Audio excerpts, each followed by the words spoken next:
মৃত্যুর 25 বছর পর আমার প্রথম স্ত্রীকে শপিং মলে দেখে আমি যেন হিতাহিত জ্ঞান শূন্য হয়ে কথা বলার ভাষা হারিয়ে ফেলেছি। 2 দিন হলো আমরা ইতালি থেকে দেশে ফিরেছি।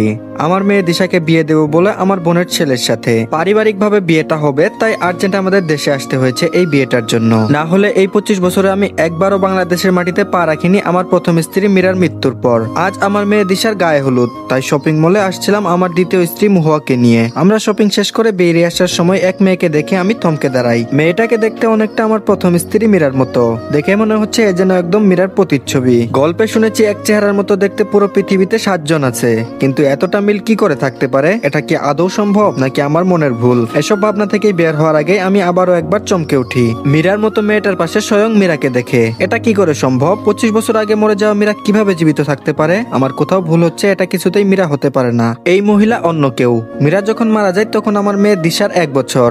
আমার এসব চিন্তা ভাবনার মাঝে কে যেন আমাকে পিছন থেকে ডাক দেয়। মহুয়া আমার দিকে তাকিয়ে রাগী স্বরে বলে, কি হলো রাইহান, এখানে দাঁড়িয়ে আছো কেন? শপিং তো শেষ, বাসায় যেতে হবে না? আজকে দিশার গায়ে হলুদ, তুমি কি তা ভুলে গেছো? মহুয়ার কথা যেন আমার কান অব্দি পৌঁছায়নি। আমার কোনো হেলদুল নেই। আমি তখনও মীরার মতোই দেখতে মহিলার দিকে তাকিয়ে আছি। উনি আমার দিকে এগিয়ে আসছে আর সাথে মেয়েটা।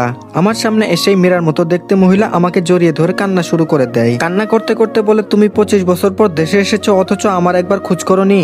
আমি কেমন আছি, আদৌ বেঁচে আছি নাকি মরে গেছি? এই তোমার ভালোবাসা ছিল রাইহান? আমি তোমার জন্য নিজের পরিবারের সাথে সব সম্পর্ক ছিন্ন করে চলে এসেছিলাম, আর তুমি আমাকে কিছু না জানিয়ে কিভাবে পারলে ইতালি চলে যেতে, আর সাথে আমার বুক খালি করে আমার মেয়েকে দিশাকে নিয়ে যেতে? একটুও তোমার বুক কাঁপলো না ওই দুধের শিশুটাকে মাহারা করতে? আমি কত খুশি ছিলাম তোমাকে আবার বাবা হওয়ার কথা জানাবো বলে, আর তুমি আমার কথা না শুনে আমার মেয়েকে নিয়ে পালিয়ে গেলে। কেন কেন করলে আমার সাথে এরকম ছলনা? কি ভুল করেছিলাম আমি? আমাকে বলতে পারতে, আমি শুধরে ফেলতাম। এত বড় শাস্তি আমাকে কেন দিলে বলো? আমার জীবন থেকে 25টা বছর কেন কেড়ে নিলে? আমার মেয়েকে মায়ের আদর থেকে কেন বঞ্চিত করলে? আর আমার ছোট মেয়েটাকে বাবার স্নেহ থেকে? মীরা কথাগুলো বলে আমার বুকে মাথা রেখে কান্না করছে।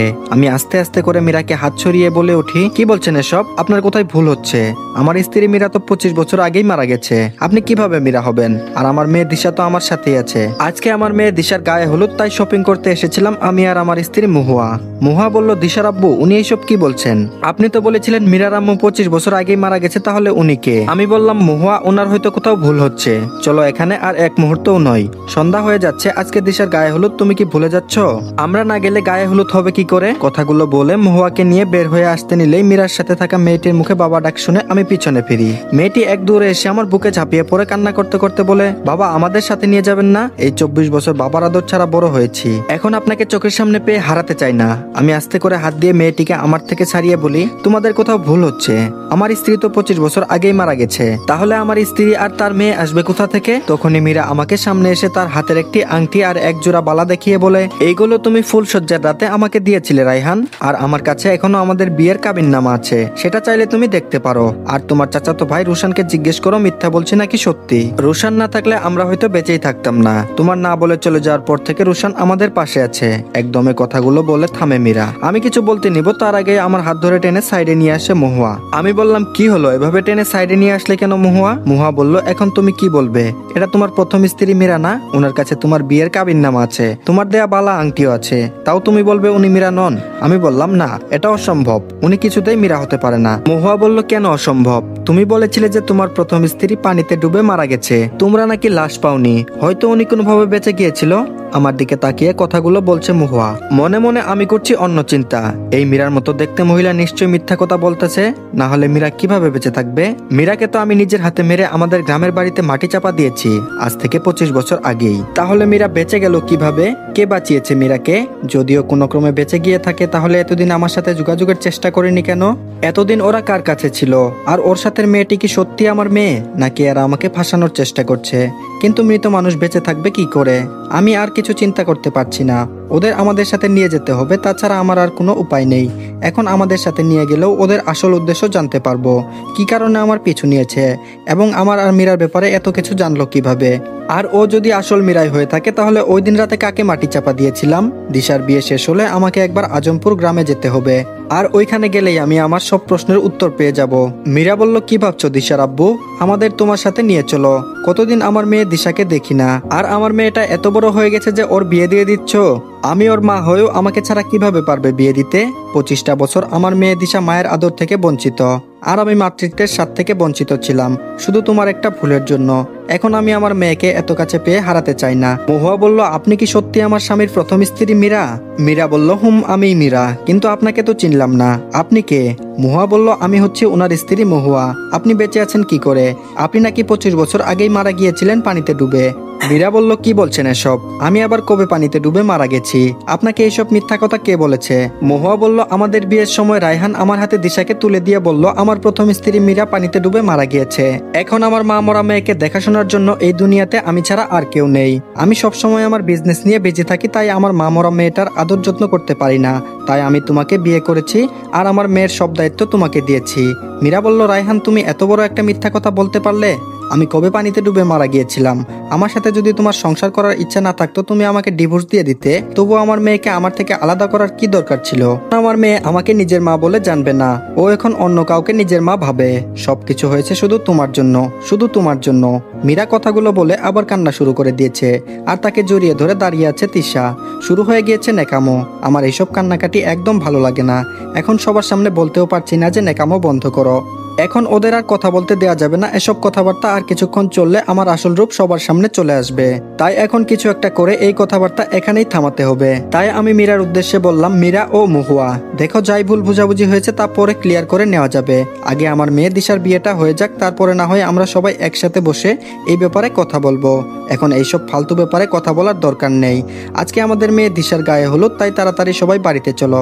এমনিতে অনেকটা লেট হয়ে গিয়েছে, আমরা না গেলে কিছুতেই গায়ে হলুদের অনুষ্ঠানটা হবে না, তাই সবাই তাড়াতাড়ি চলো। মহুয়া বলল, কিন্তু রায়হান? আমি বললাম, কোনো কিন্তু না মহুয়া, এইসব ব্যাপারে পরে কথা বলা যাবে, আগে দিশার বিয়েটা হয়ে যাক। মীরা বলল, আচ্ছা ঠিক আছে চলো রায়হান। আমি বললাম, মীরা তোমরা থাকো কোথায়? তোমাদের সব জিনিসপত্র তো আমাদের বাসায় নিয়ে যেতে হবে। পরে আসার সময় মীরার থেকে ঠিকানা নিয়ে জিনিসপত্রগুলো নিয়ে বাসায় আসলাম। বাসায় আসার সাথে সাথে আগে দিশার গায়ের হলুদটা শেষ করেছি। পরে ওকে সবকিছু বুঝিয়ে বলেছি যে মীরা ওর মা। কোনো একটা ভুল বুঝাবুঝির কারণে ওকে ছেড়ে দিয়ে ইতালি চলে গিয়েছিলাম। আগে তোমার বিয়েটা হোক, তারপরে সবকিছু বলবো। তুমি তোমার আব্বুকে বিশ্বাস করো না দিশা? বলেই কান্নার অভিনয় শুরু করে দিলাম। আর আমার মেয়ে দিশা এসে আমাকে জড়িয়ে ধরে বলে, আমি তোমাকে নিজের থেকেও বেশি বিশ্বাস করি আব্বু। আমি জানি তুমি আমার বিশ্বাস ভাঙতে পারো না। ওইখানে স্বপ্নে কামড় সামাল দিয়ে আমি ছাদে আসলাম। যাক, এইবারের মতো বেঁচে গেলাম। আমার কথাই কাজ হয়েছে, হবেই বা না কেন? আমি যে সুন্দর অভিনয় করি, নিজের প্রশংসা আর নিজে কত করব। এখন কোনোভাবেই মীরা আর মহুয়াকে একা কথা বলতে দেওয়া যাবে না। যদি একবার একা কথা বলতে পারে তাহলে আমি শেষ। আমার 25 বছরের সব স্বপ্নও শেষ। তাই সবসময় ওদের উপর নজর রাখতে হবে যেন কোনো ক্রমেই কথা বলতে না পারে। এবং মীরা আর ওর মেয়ে তিশার উপর নজর রাখতে হবে ওদের উদ্দেশ্য কি। যদি কোনো ক্রমে আমার ক্ষতি করার চেষ্টা করে তাহলে আবার মারতে হবে মীরাকে। এইবার আর মেরে বোকামি করব না আগের বারের মতো। আগের বার তো মেরে মাটি চাপা দিয়ে দিছিলাম, এইবার আর এই ভুল করব না। এইবার একদম মেরে আগুনে লাগিয়ে পুড়িয়ে ফেলবো। এসব চিন্তার মাঝে আমার মুঠোফোনটি বেজে উঠলো।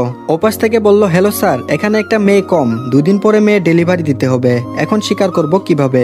আর ওরা তো 25টা মেয়ে অর্ডার দিয়েছে, এখন একটা কম দিলে ওদের সাথে ঝামেলা হবে। ওরা টাকা অ্যাডভান্স দিয়ে দিয়েছে, এখন মেয়ে কম দেওয়ার মানে ওদের রোশানলে পড়া। আর আমাদের গ্যাংগুলো এখন রাস্তায় নামতে পারছে না স্বীকার করার জন্য। রাসেলদের গ্যাংদের ধরবার পর থেকে পুলিশ বাহিনী একদম অ্যালার্ট হয়ে গিয়েছে। যদি কোনো ক্রমে আমাদের গ্যাংয়ের কাউকে ধরতে পারে তাহলে আমরা সবাই ফেঁসে যাব। আমাদের এই 25 বছরের সকল স্বপ্ন নষ্ট হয়ে যাবে, আর আমাদের জেলের ভাতও খেতে হবে। স্যার আপনি কিছু একটা করেন, আমাদের ব্যবসা বাঁচাতে হলে আমাদের যেই করে হোক একটা মেয়ে লাগবে। আমি বললাম, আচ্ছা এখন রাখো, মেয়ের ব্যবস্থা হয়ে যাবে, এত চিন্তা করার কোনো কারণ নেই। মেয়ে খোঁজার জন্য তোমাদের আর কষ্ট করতে হবে না। মেয়ে আমার ঘরেই আছে, আজ শপিং মল থেকে আসার সময় সাথে করে নিয়ে এসেছি। বয়স 24-এর মতো হবে। ওপাশ থেকে বলল, কি বলেন স্যার, আপনার ঘরে আবার মেয়ে আসবে কি করে? আমি বললাম, তোমার এত কিছু জানতে হবে না, ঠিক টাইম মতো মেয়ে পেয়ে যাবে।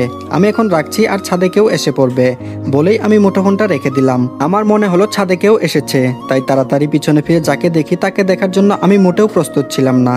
আমি পিছনে ফিরে দেখি আমার সামনে তিশা দাঁড়িয়ে আছে। ওকে দেখে মনে হচ্ছে ও আমার সব কথা শুনে ফেলেছে। এখন আমি কি করব?